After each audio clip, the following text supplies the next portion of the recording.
So we are now at my enclosed trailer. All right. For this project, I used concrete wallpaper or contact paper, and I utilized some of this existing metal that was left over. I think this piece I actually purchased from Lowe's. I just like this look. I like this, really industrial look. So we have this handle, just this door plate, and then I bought my own personalized smock essentially, because it's so easy to get paint everywhere. So I had mine special made, monogram Dan Oils, where this hangs, and as you can see, it's really easy to get paint all over the place. Alright, so we are going to enter. So the very first thing that you're going to see when you walk in is this mosquito net. It's really a mosquito net, really a moth net for my purpose. Unfortunately, a moth already got in, so it's not as effective. Get out of here. Sometimes they get in. I love this because it's magnetic, and I like to paint in here at night. I like to get some natural airflow in here, and since I'm painting at night, the moths are attracted to the light that I have inside the trailer. So sometimes I'll get some moths trespassing on my new studio, and I don't like it. So this has been really effective. It's kept them out, and I highly recommend it.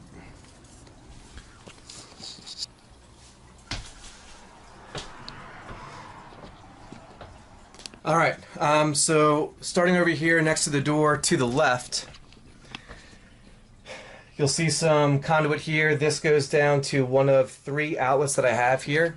The reason why I put this outlet over here is because I didn't want any extension cords in front of the doorway, and I knew that I was going to have a fish tank. So this way I can plug the filter and the lights into that extension cord, run it to that outlet, and so that's the reason why it's there. This is where all of my photography equipment is, all my videography equipment. It's all in its weatherproof bag, so just in case there's some water or moisture that gets in, it's still protected and it's still out of the way. For those of you that watched my previous episode where I had a difficult time getting some equipment home or getting some material home, if you remember, I bought some straps. These are the straps that I used, and I just like the look of them, and I figured that I could reuse them. So if I ever have to move this trailer anywhere, I have some hooks here, or eyelets I think you call them, and that way I can strap this toolbox in so the toolbox doesn't go anywhere. Obviously I would take the aquarium out if I had to move it anywhere, but for right now it's staying put. This is a toolbox that I bought off Facebook for like a little less than 200 bucks. I wanted something used, knowing that I was just going to get paint on it, and I wanted it to just have some character. Also want to spend a fortune. So I stripped off all the existing stickers, added my own. So I also added this, I forget the exact name of this, but it's basically just a liner, like a weatherproof liner, knowing that I'd probably get paint over here as well. Right now it's primarily housing some odds and ends from this project, as well as all of my fish equipment and filters and things like that. Over here I have a shelving unit, and obviously it's where I keep all of my canvases. Right now it's where I store my unused canvases, but it's also where I am storing some of my current canvases. So I'm actually getting ready to drop these off over at a local bakery. It's the second place where I've been able to sell my paintings, so I'm really excited about that. And I plan on dropping those off this week. So for right now, they're just hanging out here drying right next to all of my unused canvases that I'm going to dive into. I have so many right now because there was a buy one get one free at Michael's, so I stocked up. This was completely unnecessary, but I just had to get it. I usually paint at night, and I just love the idea of having an aquarium in here. And you have different, oh here it is, you have different lighting options. And so these are called Danio fish. So I had no idea that they existed prior to taking my son to PetSmart one day. And Danny O is so close to Dan Oils, and I was like, you know what, it's just meant to be. I need to have some Danny O fish in my Dan Oils studio. So there we are. So I just introduced those fish today. That's actually one of the reasons why I've taken so long to give a final walkthrough. It's one advantage of having a really hot art studio is that I don't need a water heater, at least for right now, because it's so hot in here. So this is my easel. This is where I primarily paint. Let me move this lighting out of the way. This is where I spend most of my time, in this corner. And again, you can kind of see in the back, I have my toolbox, I have all my canvases, I have my aquarium, and I have my ventilation fan. Unfortunately, I'm having some difficulty running that. When the electrician hooked everything up, that's actually what connects to this light switch here, or not light switch, but to this switch. A fuse blew. So I just need to get a better fuse. I'm hoping it's just a fuse issue. If not, that's going to be quite the pain because I overlap some of this fan with plywood. So I'm hoping that's all it is. If nothing else, it still allows air to escape. This is the easel that I primarily paint on. This is a ring light that I typically put either right here over my left shoulder if I'm painting on this desk over here. If I'm painting on this easel, then what I'll do sometimes is I'll shorten the legs on this tripod, and I will position the ring light essentially where that portrait is. So it's really flexible, this space, depending on what I want to do. Now, for the smaller pieces, like this is a 12 by 16, for the 8 by 8s and the 6 by 6s, I use this smaller easel and I use this desk. This is the very first desk that I ever purchased for my art. This was featured in my very first video when I was going over my art studio and why I was basically forced to leave. So it's just like really flexible based on what I'm painting. Over here, this is a music stand, and this is where I put all of my reference paper. Sometimes I'll have multiple reference papers, sometimes it's just one, but this is where I keep it. This is where I store my headphones. I listen to music while I'm painting. This was a pretty cool lamp that I purchased from Home Goods. As you can see, it's not perfectly straight, so I was able to get a discount on that. So able to save some money. This whole project was pretty expensive, more than I was anticipating, so I was trying to save money whenever I could. Here I have my air purifier. It's not really big, but this isn't a real big space, so that's all I need. And then I have another outlet right here, and I have another outlet down there, so I don't have to run any more extension cords. And right there is a ventilation hole for my portable AC unit. That is another story for another day.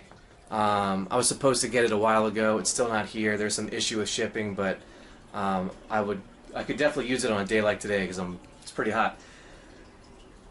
So hot that you can actually see for yourself.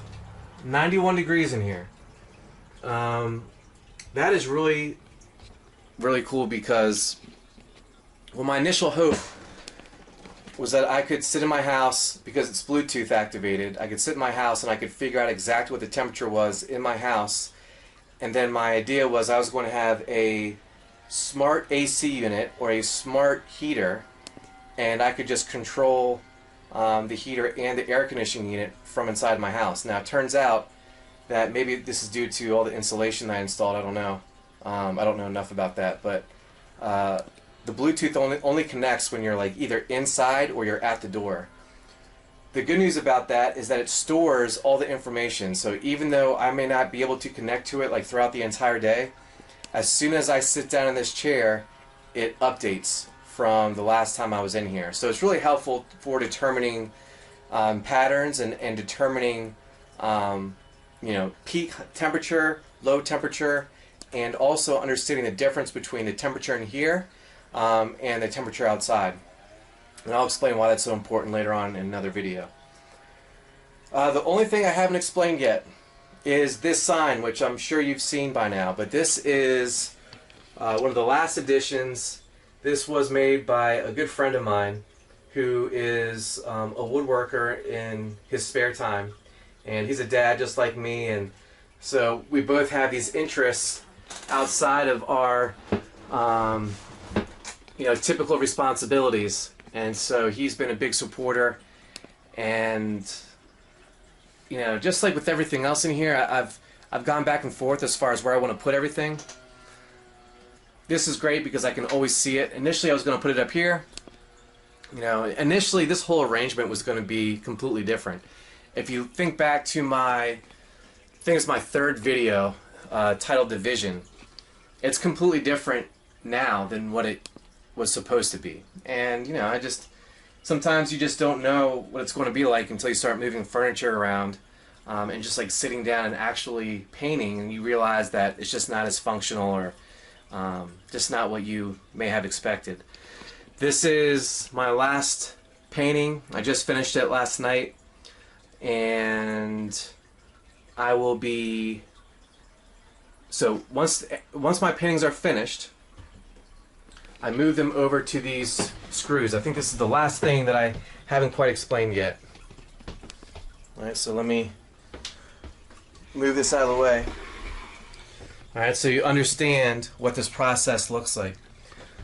So once I finish my painting, whether it's at that table or whether it's at this easel, once it's finished, and I still have to actually paint the sides black like I have over here.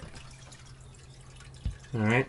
Once it's finished, depending on the size, I put them on these screws. So if it's a 6x6 or an 8x8, I put them on either this first screw or these two screws. If it's a 12x16, I'll fit them on these outermost screws. And if it's like a 24x36, like you see here, or 24x24, I will set them on these screws. And then I will stand back. I can adjust the lighting. Alright, and I actually have professional lighting here in that larger bag. That's what I used to use when I was taking pictures in my house. But I'm trying to just contain everything in this studio. And then I'll sit back, and then I'll take my picture either for Instagram, or I will take the picture for my website. So that's it. I mean, I still have a few more updates. I still want to show you what it looks like when the AC is running and when this ventilation fan is operating. But that's essentially it. It's been a huge project. And as with most projects, there were some unexpected expenses. But I'm really pleased with how everything turned out. I've never done anything remotely like this before. So there was a lot of learning a lot of learning took place throughout this project.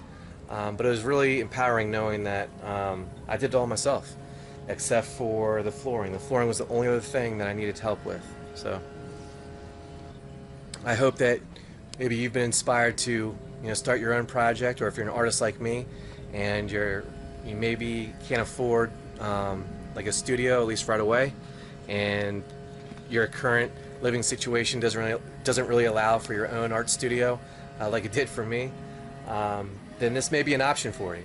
So let me know if you ever have any questions about this whole project, about this process. I'll be happy to answer them to the best of my ability. So just leave a question in the comments section. I'll get to it as soon as I can.